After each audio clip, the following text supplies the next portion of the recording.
Po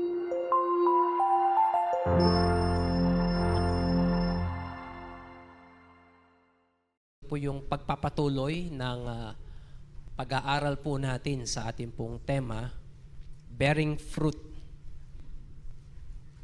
Psalms chapter 1 verse number 3. Babasahin ko po at inyong sundan sa inyong mga paningin. And he shall be like a tree planted by the rivers of water, that bringeth forth his fruit in his season. His leaf also shall not wither, and whatsoever he doeth shall prosper. Tayo po ay maaari nang makaupo.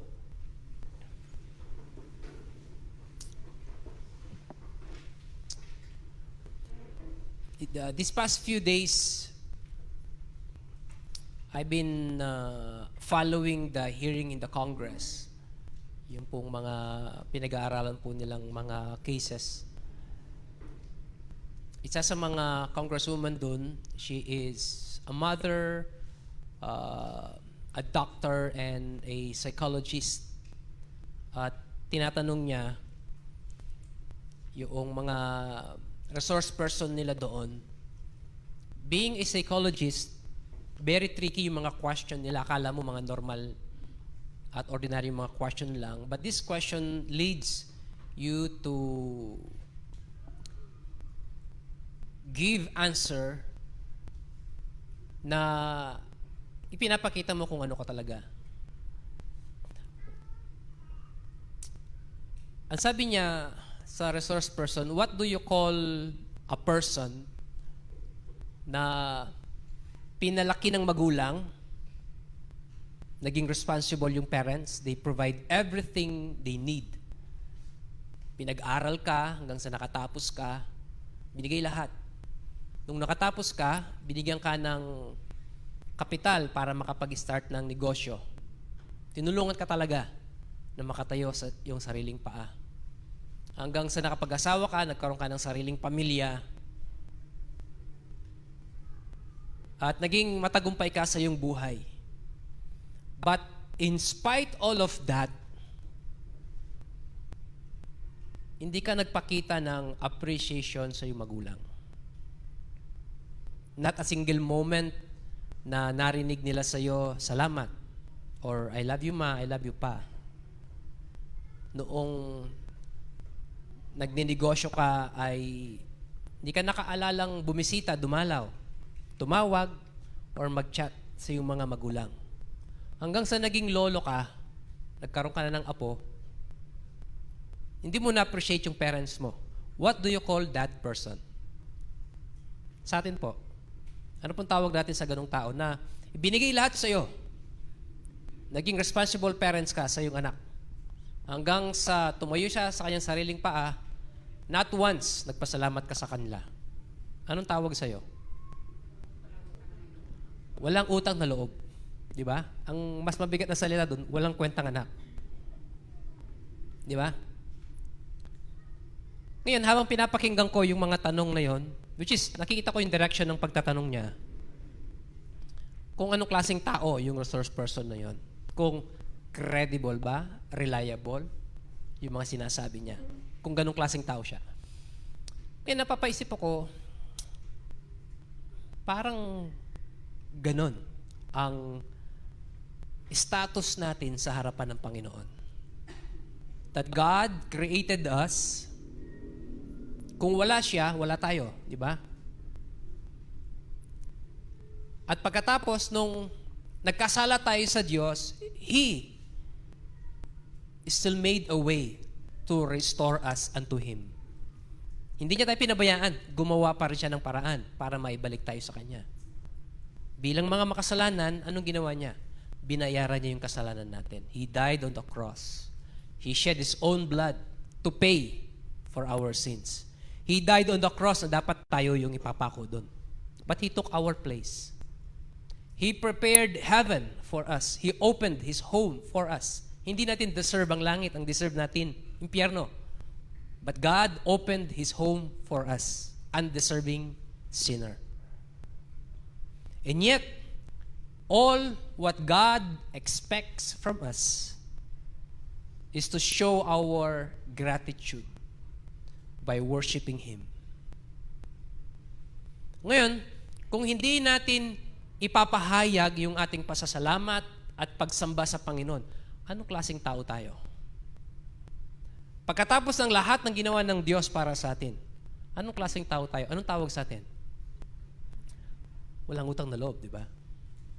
And yet, we take it for granted na sa kabila ng lahat ng pagkakamali natin sa buhay, sa kabila ng lahat ng pagkakasala natin sa Diyos, God continues to be good to us.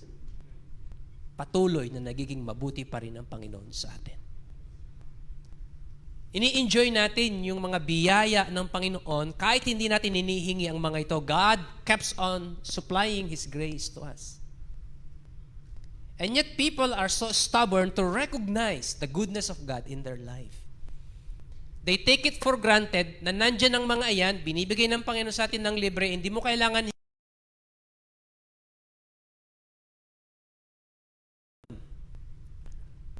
But ethically speaking, ano yung natural response natin dapat sa lahat ng kabutihan ng Panginoon? Dapat maging thankful tayo, di ba? Dapat maging grateful tayo. The least we can do is to worship Him. Lord, salamat. And yet, people take that for granted. Mga wala tayong utang na loob, di ba? Kung pwede nga lang sabihin ng Panginoon sa atin yun eh. And yet, God is a long-suffering God. Patuloy na binibigyan tayo ng Panginoon ng pagkakataon to express our gratitude, our thankfulness sa lahat ng Kanyang kabutihan. Alam niyo, we are in the age of the grace of God. Biyaya ng Panginoon ng Kanyang pinapairal. Because there is going to come a day, there's coming a day, na hindi na yung grace ng Panginoon ng Kanyang paiiralin. Hindi na yung mercy ng Panginoon ng Kanyang paiiralin. Ang paiiralin ng Panginoon ay yung Kanyang galit. The wrath of God will be poured out on earth. Ibubuhos ng Panginoon lahat ng galit niya sa mundo. But until then, nabubuhay tayo sa biyaya ng Panginoon. That is the long suffering of God. Yung napakahabang patience ng Panginoon sa atin. Nasasaktan ng Panginoon. But God is long-suffering. Pinapairal pa rin niya yung Kanyang mercy sa atin sa panahon po natin. Ngayon, pinag-aaralan po natin yung bearing fruits. We are on the third Sunday of this topic, bearing fruits. Ang title po nating pag-aaral, may bunga ba? Is there a fruit? May bunga nga bang nakikita ang Diyos sa atin? Sa lahat ng ginawa ng Panginoon sa atin, may nakikita nga ba siyang bunga? Tinalakay na po natin yung fruit of the Spirit the first 2 Sunday of this month. At ngayon po, I would like to tackle the tree itself. Not only the fruit, the tree itself. Yung puno mismo. Para maintindihan po natin yung sinasabi ng verse number 3, let me read verse 1 and verse number 2 sa inyo. Psalms chapter 1 verse 1, ang sabi niya, blessed is the man. The word blessed in its original language in Hebrew means happy. So kung ipa-paraphrase po natin ito, happy is the man that walketh not in the counsel of the ungodly, nor standeth in the way of sinners, nor sitteth in the seat of the scornful. Sa madaling salita, sa verse 1, binabanggit niya dito kung ano yung mga hindi dapat ginagawa ng isang tao para masabi nating blessed siya. Ito yung mga hindi niya dapat ginagawa. Ano yung mga yon? Hindi siya lumalakad sa payo ng mga hindi makadiyos. Hindi ka nakikinig sa advices ng mga hindi makadiyos. Nor standeth in the way of sinners. Hindi siya nakikitayo sa mga makasalanan. Nor sitteth in the seat of the scornful. Hindi ka nakikiupo sa mga mapanglibak, mapanghusga, mapangapi. Nor sitteth in the seat of the scornful. ang tao mapalad kapag hindi niya ginagawa ang mga ito. Then in verse number 2, sinabi niya kung ano ang dapat na ginagawa. Verse 2, but his delight is in the law of the Lord, and in his law doth he meditate day and night. Kinagigiliwan ng taong ito ang salita ng Panginoon, ang mga batas ng Diyos. Day and night, araw at gabi, binabasa niya ito, pinagbubulay-bulayan niya ito.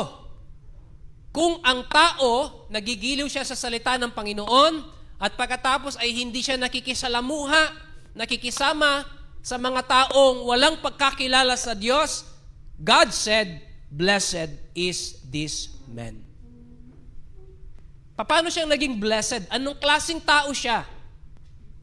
He was likened in a tree, na binanggit sa verse number 3. And he shall be like.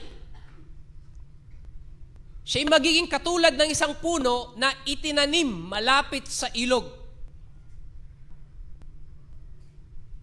At ano ang mangyayari sa kanya? That bringeth forth his fruit in his season. Mamumunga siya sa kanyang kapanahunan. Sa kanyang sandali, mamumunga siya. Ngayon, hindi sinabi ng Bible na maybe or perhaps it will happen.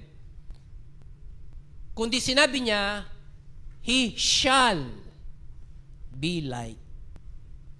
It is an imperative word used by the psalmist, meaning it will definitely happen. Hindi baka sakaling mangyari. Kundi sabi niya, tiyak na mangyayari. Absolute yung kanyang statement. Mangyayari talaga.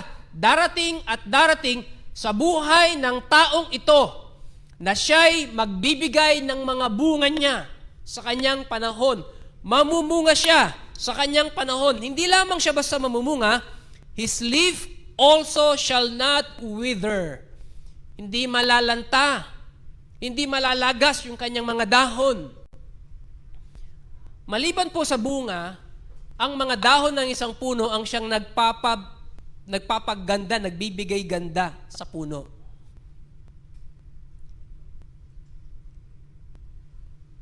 Meron na ba kayong puno na nakita na walang dahon o walang bunga? Meron na? Is there such a tree na walang dahon at walang bunga? Meron ba? Merong puno na namumunga siya, pag may bunga siya, wala siyang dahon. Pag may dahon siya, wala siyang bunga. Galing natin, ano? Pero hindi pwedeng mangyari na wala siyang bunga at the same time wala siyang dahon. Sapagkat yung bunga nagbibigay ganda sa puno. Yung dahon nagbibigay ganda rin sa puno. Either of the two, merong season na mamumunga siya. Kung wala siyang bunga, meron siyang dahon. At ang pangako ng Panginoon, mangyayari sa isang tao na iniiwasan niya yung kasamaan, nagigiliw siya sa salita ng Panginoon, magiging mapalad siya, magbibigay siya ng kanyang mga bunga sa kanyang kapanahunan at magbibigay siya ng mga dahon na hindi malalagas, hindi malalanta. At ito pang maganda. And whatsoever he doeth shall prosper. Kahit ano ang gawin niya, sumasagana. Ibig sabihin, lahat ng trabahong dadaan sa iyong kamay, nagsasucceed, nagfo-flourish, sumasagana. Pinagpapala ng Panginoon lahat ng trabahong dumadaan sa iyong kamay. Pag nag-aral ka, nasa top list ka. Pinagpala ka ng Panginoon ng talento sa iyong pag-aaral. Kapag nagtanim ka, nabubuhay yung tinanim mo. Kapag nagsaka ka, laging tumatama yung pananim mo. Pag nagtrabaho ka, maya-maya napupromote ka. Lahat ng trabahong dumadaan sa iyong kamay, Pinagpapala ng Panginoon. No wonder, the Bible calls this man blessed. At yung condition, makikita natin sa verse 1 and verse number 2. At yung natural outcome ay nasa verse number 3. Nang sabi ng Bible, magiging katulad siya ng isang punong tinanim, malapit sa tubig, nagbibigay ng kanyang bunga sa kanyang panahon, hindi malalagas ang kanyang mga dahon, at kahit anong gawin niya, sumasagana. So gusto kong pag-aralan po natin ang punong ito. Let's study this fruit. What is going to happen? Kung susundan natin yung verse 1 and verse number 2. Una, number 1, the trees planting. Yung pagkakatanim ng puno. Hindi po ito, yung punong tinutukoy niya sa verse number 3, ay hindi siya puno na kusang tumubo na lamang. Kasi may mga wild tree tayong tinatawag na walang nagtanim, kusang tumubo lang. At merong mga factors na kailangan natin i-consider bakit merong tinatawag na mga wild tree. Ito mga wild tree na ito, mga puno ito na may mga pangalan. Pero tinatawag po silang wild tree sapagkat walang nagtanim, kusang tumubo lang. At merong mga reason kung bakit basta na lang sila tumubo. One of the factors are the birds, mga ibon na kumakain ng mga binhi, mga buto, dadalihin nila yan sa kanilang mga inakay sa pugad nila at habang lumilipad sila may mga malalaglag. Tutubo yun, magiging wild tree. O di kaya naman, yung mga malalaking ibon na kumakain ng mga binhi, mga buto, pagkatapos, pag nagdumi sila, kasama yung mga buto na yun. Tutubo din yun. Kasi may kasama ng fertilizer eh. Wild tree ang tawag doon. O di kaya naman, kapag bumaha, yung mga buto, maaagos sa baha, kapag kumati yung tubig, may iwan yung buto doon, tutubo siya. Wild tree ang tawag po natin doon. O di kaya naman, tayo din ng mga tao. Pag dumumi ka, nandun yung buto ng bayabas, buto ng pakwan, tutubo yun. Wild tree ang tawag doon. So yung mga puno na to, they are not intentionally planted. Wild tree ang tawag. Pero yung puno na tinutukoy niya sa verse number 3 is not a wild tree. Because it was intentionally planted. Tayo po na mga tumanggap na kay Kristo, we were planted in Christ. Intentional yung pagkakatanim po natin kay Kristo. Hindi nagkataon na naging Kristiyano ka lang. Hindi aksidente na nakakilala ka sa Panginoon. Sinadya natin yun. We personally made the decision to put our faith in Christ and accept Him to be our Lord and Savior. We intentionally planted ourselves in Christ. Hindi tayo wild tree na nagkataon lang. Sinadya natin na itanim ang ating sarili sa ating Panginoong Hesukristo. Matthew 15:13, the Bible says, "Every plant which my heavenly Father hath not planted shall be rooted up." So yung mga hindi itinanim ng Diyos Ama ay mabubunot. Mawawala sila, mamamatay. Pansinin nyo, minsan may mga tao na gagayahin nila ang mga gawain ng isang Kristiyano. Magbibihis sila tulad ng isang Kristiyano, pupunta sila sa church, magsisimba sila tulad ng isang Kristiyano, magpipray sila katulad ng isang Kristiyano. Pero kung hindi genuine, yung pananampalataya nila sa Panginoon, there will come a time, mawawala sila. Yun ang sabi ng Bible. They will be rooted up sapagkat hindi sila totoong itinanim sa Diyos. Nakikisabay lang sa agos. Then Acts 17:28, the Bible says, "For in Him we live and move and have our being." Sapagkat sa Kanya nabubuhay tayo, nakakagalaw tayo, gumagalaw tayo, at ang buong buhay natin ay nasa Kanya. Sapagkat itinanim tayo kay Kristo. So there's the planting of the tree. Number 2, the tree's provision. And sabi niya sa verse 3, "And he shall be like a tree planted by the rivers of water." One of the primary nourishment of a tree or any kind of plants is water. Kailangan po niya yan para mabuhay siya. Kailangan niya ng nourishment. Tayo, kailangan din po natin ng nourishment para mabuhay tayo at lumago sa ating relasyon sa Panginoon. And what is that nourishment? It is the Word of God. As Peter said, desire the sincere milk of the Word of God. And even the Lord Jesus Christ mentioned it in Matthew 4:4 and Luke chapter 4 verse 4. Man shall not live by bread alone, but by every word that proceeded out of the mouth of God.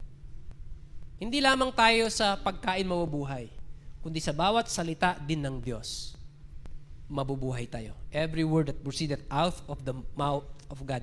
That is our nourishment. Ang isang halaman, huwag mong diligin. Huwag mong diligan. Itanim mo sa alikabok. Talagay mo, mabubuhay kaya siya? Without proper nourishment, eventually, mag-wither away siya. Mamamatay siya, malalanta. Pero liban sa tubig, secondary components na kailangan po ng halaman para mag-survive is soil. Yung lupa. Doon niya nakukuha yung kanyang nutrients sa lupa. Subukan mong magtanim ng umbrella tree sa tubig. Ihagis mo yung umbrella tree sa ilog. Kung tutubo siya doon. Tubig lang, walang lupa. Mamamatay siya eventually. Kailangan ng tubig at lupa. Then, third component sa kailangan po niya is the sun. The photosynthesis. Kailangan niya yun para makapag-process siya ng sugar niya sa kanyang katawan. Lahat ng mga elements na to kailangan niya para makakuha siya ng nourishment, mag-grow siya. Tayo po bilang mga mananampalataya, when we were planted in Christ, kailangan din po natin ng nourishment. Ano yung mga nourishment po natin? Number one, katulad po ng tubig sa halaman, yung Word of God sa atin. Para mag-grow tayo bilang mananampalataya sa ating relasyon sa Panginoon. Second, prayer. Yung pakikipag-usap natin sa Panginoon. No Christian will survive his journey as a Christian kung hindi siya marunong makipag-usap sa kanyang Panginoon. Then yung fellowship. Pakikisalamuhan natin sa mga kapwa mananampalataya natin. Worship, yung pagsamba natin sa Panginoon. Ito yung mga elements na kailangan po natin para mag-grow tayo sa ating spiritual life sa Panginoon. Kaya pinopromote po natin ang mga basic discipline ito sa buhay ng bawat isa po sa atin para makita yung growth ng lahat. Lumago tayo, tumatag tayo sa ating relasyon sa ating Panginoon. Hindi yung tumanggap ka sa Panginoon ngayon, pupunta ka ng langit, okay, hindi ko na kailangan gawin ng lahat ng mga yan. Sa langit naman ang punta ko. Anong tawag ninyo sa isang halaman na tinanim mo, lumilipas ang panahon, pero hindi lumalaki? Bonsai, di ba? Pag halaman, bonsai. Pag tao, bansot. Di ba? Yung halaman kasi, dilig ka ng dilig, pataba ng pataba, hindi lumalaki. Bonsai, di ba? Ang tao, pakain ka ng pakain, kalakas kumain, katagal matulog, hindi tumatangkad. Bansot. Di ba? Siguro kung lumalaki siya, sideward, hindi upward. Hindi normal. So sa atin ng mga mananampalataya, kung nagagawa natin yung mga basic Christian discipline na to, ang natural outcome niyan, mag-grow tayo. There is the growth, yung provision. Then, isang example po dito ay si Apostle Paul na nag-grow talaga siya sa kanyang relationship sa Panginoon. Pero bago siya lumago at naging matatag sa kanyang relasyon sa Panginoon, he went through all kinds of trials. Alam niyo ba na yung puno ng kawayan ay merong binhi? Nasanay tayo na kapag nagtatanim tayo ng puno, Nagpuputol tayo ng sanga, yun ang tinutusok natin sa lupa. Tutubo naman yun eh. Pero ang natural process ay mula sa seed. Yung puno ng kawayan ay merong binhi. Sino sa inyo nakakita na ng binhi ng kawayan? Yung buto niya. Yun. Tatay Prancing, talagang legend. Sanga, okay. May binhi po ang mga kawayan. Pag tinanim mo yung binhi na yun, malit na buto na yun ng kawayan sa ilalim ng lupa, it will take 5 years bago siya lalabas sa lupa. Bakit po? Sapagkat ang unang binubuo ng kawayan bago siya lalabas, yung kanyang root system, yung ugat muna niya. Akala mo namatay na yung binhi doon. Pero sa ilalim ng lupa, ang hindi natin nakikita, nagpapalaki siya ng ugat niya. Kasi yun ang mag-absorb ng nourishment para buhay niya yung puno na lalabas sa lupa. Si Apostle Paul, marami po siyang pinagdaanan bago siya naging matatag na Kristiyano. 2 Corinthians chapter 12 verse 7 to 10, we read, "There was given to me a thorn in the flesh, the messenger of Satan to buffet me, lest I should be exalted above measure. For this thing I besought the Lord thrice, that it might depart from me. And he said unto me, My grace is sufficient for thee, for my strength is made perfect in weakness. Most gladly, therefore, will I rather glory in my infirmities, that the power of Christ may rest upon me. Therefore, I take pleasure in infirmities, in reproaches, in necessities, in persecutions, in distresses, for Christ's sake. For when I am weak, then am I strong." Maraming matinding paghihirap at mga pagsubok na pinagdaanan si Apostle Paul bago siya ginamit talaga ng Panginoon sa pagmiministeryo. Bago naging strong Christian si Apostle Paul, he went through all kinds of ordeals in life. Bago siya naging matatag na Kristiyano. He is a kind of tree na pinalaki muna ng Panginoon yung kanyang root system bago siya ginamit ng Panginoon on the surface. Did you know that God always gives the grace to match our problem? 3 beses hiningi ni Apostle Paul na tanggalin ng Panginoon yung kanyang discomfort, yung kanyang thorn in the flesh. Pero hindi tinanggal ng Panginoon. Instead, God said, "My grace is sufficient for thee." Sa panahon na kailangan mo, isusupply ng Panginoon yung biyaya sa iyo. Sino po dito ang gusto nang mamatay? Meron ba? No one care to join me? Wala bang gustong sumama sa akin? Ayaw pa nating mamatay, di ba? Pero kapag dumating yung time, you are facing death, meron kang matinding sakit, at natapos na yung taning ng doktor sa'yo, deteriorated na yung katawan mo, at nandiyan na yung kamatayan, kumakatok sa yung pinto. Parang willing na tayo na kunin ng Panginoon. Ang tawag po natin doon, the grace of God matches our current problem. Kung kailan mo kailangan yung grace ng Panginoon, doon niya ibibigay sa iyo. Ngayon, hindi pa natin kayang mamatay. Kaya wala pa sa atin yung grace to face death. Pero pag nandun na, nagiging peaceful sa atin. Natanggapin yung katotohanan, kukuhanin na tayo ng Panginoon. That is the grace of God matches our problem.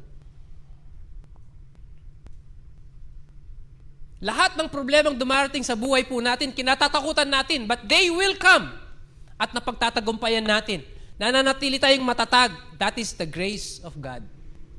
Kung iisipin mo, hindi mo kakayanin. Pero pag nandun ka na, nakakayanan mo because of the grace of God. Isusupply ng Panginoon yung grace niya sa'yo the moment you need it.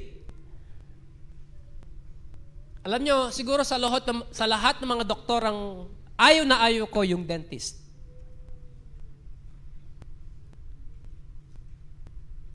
Ayaw natin kasing natutusok, di ba? Hindi man yung bubunutan ka ng ngipin, tusok ang ayaw natin kasi masakit. Di ba? Nung bata ako, elementary, first time ko mabunot ng ngipin sa school. Ang sabi ng dentist, parang kagat lang ng langgam. Pagkagat na lang po ko ng langgam. Kasi ayaw nating natutusok, yung mahabang karayom na yun, ibabaon ng buo yun sa gilagid mo.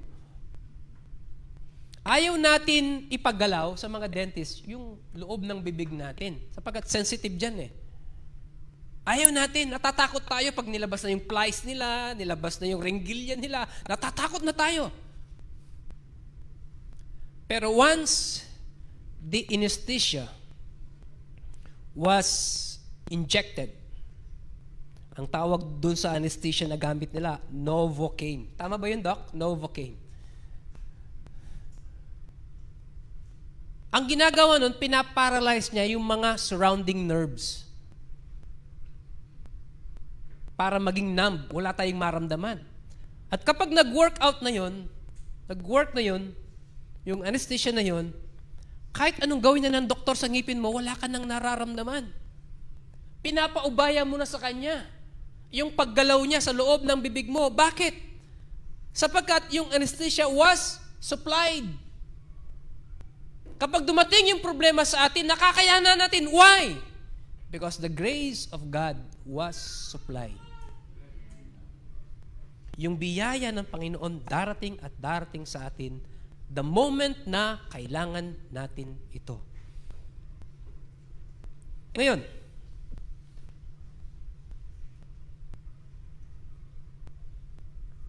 may mga pagkakataon na may mga pangangailangan tayo sa buhay na nauubos, di ba? Yung palabigasan, wala ng laman, naputulong ka ng tubig, walang tubig na. Saan ka na maliligo? Makikiigib ka. Naputulong ka ng kuryente, wala ng kuryente. Hindi yung wala ng kuryente, wala ng wifi. Yun ang kinatatakutan natin Katapusan na. 1 week na lang, katapusan na. Ubos na yung sahod. May mga biyayang nauubos. But the grace of God never runs dry. The grace of God never runs dry. Hindi niya sasabihin sa'yo, bumalik ka na lang, ubos na yung aking biyaya. No. The grace of God never runs dry. It is always sufficient. Sapat palagi yung biyaya ng Panginoon sa bawat sandali na kailangan natin ito. But what does the tree accomplishes? Pag naitanim na at pagkatapos na-supply yung nourishment na kailangan niya, ano yung natural na mangyayari? It will bear fruit. Number 3, the tree's producing. Sa Romans chapter 1 verse 13, Apostle Paul said, "Now I would not have you ignorant, brethren, that oftentimes I purposed to come unto you, but was let hitherto, that I might have some fruit among you also, even as among other Gentiles, that I might have some fruit among you also." Makakita siya ng bunga sa atin. Ang Panginoong Diyos ang siyang nagbibigay sa atin ng spiritual nutrition na kailangan natin upang sa ganon mamunga tayo para mag-glorify ang Panginoon. Nakikita ba ng Diyos yung mga bunga sa atin? Ganon po ka-importante yung bunga sa isang puno. Kapag dumating na yung season ng paghihintay, natapos na, mamumunga na, season na kailangan mo ng mamunga, at hindi ka namunga, anong gagawin ng vine dresser? Tatapyasin niya. Kasi nag-occupy na lang ng space sa halamanan. Papalitan niya uli ito ng panibagong halaman. And God is expecting every one of us to bear fruit. Tanong, may bunga ba? Is there a fruit? Namumunga ba tayo sa harapan ng Panginoon? Kung ginagawa po natin lahat ng ine-expect ng Panginoon na gagawin natin. Yung verse 1 at saka yung verse number 2, expected, mamumunga tayo. Definite yun eh. It will come. Hindi baka sakali lang. It will definitely come. Mangyayari. Ngayon, kung tinatanong natin, Pastor, ginagawa ko naman lahat yun. Bakit hindi pa ako binibless ng Panginoon? Yung sinasabi nyo na yung prosperity. Ba't di pa ako binibless ng Panginoon? Well, kung babasahin mo yung verse number 3, that bringeth forth his fruit in his season. May panahon. Hindi pagkatanim mo ngayon, mamumunga kagad. Yung pamumunga, it will take time. Kailangan nakatanim ng tama yung halaman at tama yung nourishment niya para mamunga siya. Hindi yung itinanim mo, iniwan mo, bahala na, then pagdating ng panahon, babalik ka, expect mo, may bunga siya kung di mo naman siya naalagaan ng tama. Yung fruit niya, darating in his season. Yun yung natural na mangyayari sa isang puno, ang mamunga siya. And God expect every one of us to bear fruits. At yung bunga na yun, hindi lamang nakikita, natitikman. Diba? Kapag bumili ka ng mangga na hinog, ano yung una nating tinatanong sa tindera? Ha? Matamis ba to? Di ba? Siyempre, ano yung tamang sagot niya? Oo, matamis yan. Kahit hindi. Para lang makabenta. Sales talk ang tawag dun eh. Kaya hindi lahat ng tamang sagot, totoo eh. Pag bumili ka ng dalanghita, hindi ang tanong natin eh. Matamis ba to? Lahat naman ng prutas may asim eh. Pag pipilitin na dapat matamis siya. Meron bang prutas na walang asim? Lahat meron eh. At ini-expect ng Panginoon na yung bunga natin pleasant sa panlasa ng tao. Hebrew said, "O taste and see that the Lord is good." Yung kabutihan ng Panginoon natitikman pala. Yung bunga natin, bunga ng biyaya ng Panginoon sa atin, pwedeng matikman ng tao. Like for example, yung goodness, dun sa fruit of the Spirit. Goodness. Ang synonym ng goodness is kindness, generosity. Nakita mo pangangailangan ng kapwa mo, tinulungan mo, natikman niya yung fruit of the Spirit mo. Yung goodness. Natikman niya. At nalaman niyang pleasant yung lasa ng iyong bunga. So yung kabutihan ng Panginoon is pleasant. O taste and see that the Lord is good. Mabuti ang Panginoon. Ngayon, yung bunga natin dapat hindi lamang nakikita ng tao, natitikman niya ng tao. Napuprove niya. Kasi, pag inamoy mo yung prutas, hindi ibig sabihin mabango, masarap. Di ba? Yung durian, mabaho, pero masarap. Kailangan mong i-prove. Hindi mo lamang aamuin, kailangan mong i-prove. Titikman mo to. Kaya yung mga tao na sa paligid natin, they need to prove yung mga bunga natin kung pleasant ang mga to. Then number 4, the tree's prosperity. His leaf also shall not wither. Diba itong nakaraang mga linggo, taglagas. Yung mga puno ng akasya lang dyan sa likod, kailangan 3 beses kang magwalis maghapon para malinis yung lupa. Otherwise, isang araw ka lang di magwalis, hindi mo nakita yung semento sa kapal ng dahon. Taglagas. Pero itong punong itong, sabi ng Bible, his leaf shall not wither. Hindi malalanta, hindi malalagas yung kanyang dahon. Isa sa nagpapaganda sa puno ay yung pong kanyang mga dahon. Liban sa kanyang pamumunga, nagdadahon po siya. At yung mga dahon niya, darating ang malakas na hangin, darating ang malakas na ulan, mananatili yung dahon niya. So ang isang puno na nakatanim ng tama yung nourishment, magiging strong siya, namumunga siya, at magdadahon siya ng maganda. Ang isang Kristiyanong nakatanim kay Kristo, Tama yung kanyang spiritual nourishment. Ginagawa niya yung expectation ng Panginoon sa kanya. Mamumunga siya at magdadahon siya. Darating ang bagyo ng buhay, hindi siya mabubuwal. Hindi siya mawawasak. Hindi siya mabubunot. Mananatili yung bunga niya at mananatili yung mga dahon niya. Kung tayo'y mananatili sa ating Panginoong Hesukristo. One good example is the life of Job. Di ba? In one day, nawala lahat.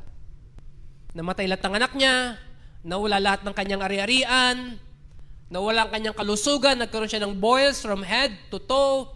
Then, pang-apat last, yung kaisa-isang taong naiwan sa kanya, iniwan siya. Sabi ng asawa niya, curse God and die. He was left alone. Ngayon, yung mga kaibigan niya, supposed to be mag-i-encourage sa kanya, they insulted him. They rebuked him. They reprimanded him. Gahaman ka kasi, makasalanan ka kasi, kaya nangyari sa'yo yan. Then in Job chapter 42, anong sabi ng Bible doon? Ibinalik ng Panginoon lahat. Twice as much. Bakit? The tree stood strong. And when its season came, nangamunga siya ng sagana. Dahil ang sabi ng Bible, whatsoever he doeth shall prosper. Sasagana lahat ng mga gagawin niya. Question, what kind of tree are we? Are we planted in Christ? Stop pretending. Let's properly plant ourselves in Christ. Kung wala pa po tayong relasyon sa Panginoon, start a relationship now with Him. Make Him your Lord and Savior. If we are planted in Christ, get our proper nourishment. Start reading the Word of God. Ang sabi niya, day and night. Ibig sabihin, araw-araw binabasa natin ang salita ng Panginoon, mga kapatid. Hindi lamang tayo makikinig ng Sunday. Hanggang sa mga bahay natin, dapat binabasa natin yung salita ng Panginoon. Don't expect me to give you a Bible para magbasa ka ng salita ng Panginoon. Kung mahalaga sa atin ang salita ng Panginoon, go buy one. Kasi kung nagagawa nating bumili ng mamahaling cellphone, yung Bible na napakamura, siguro kaya nating bilhin. Amen? Then, the natural outcome, we will bear fruits. Kung hindi pa tayo namumunga, it's about time, itama natin yung spiritual nourishment natin. Start reading the Word of God. Start going to church. Start praying. Start giving para mag-grow tayo sa Panginoon. At ang natural outcome niyan, we will bear fruit. At lahat ng trabahong dadaan sa kamay natin will prosper. That's the promise of God. Definite yan. It shall come. Hindi niya sinabing maybe or perhaps, but sinabi niya, it shall come. Darating at darating. Kung ngayon, hindi mo pa naranasan yung prosperity ng Panginoon sa iyong buhay, wait. There is the season. Darating yung panahon na yun. Maghintay ka lang. For the meantime, remain faithful.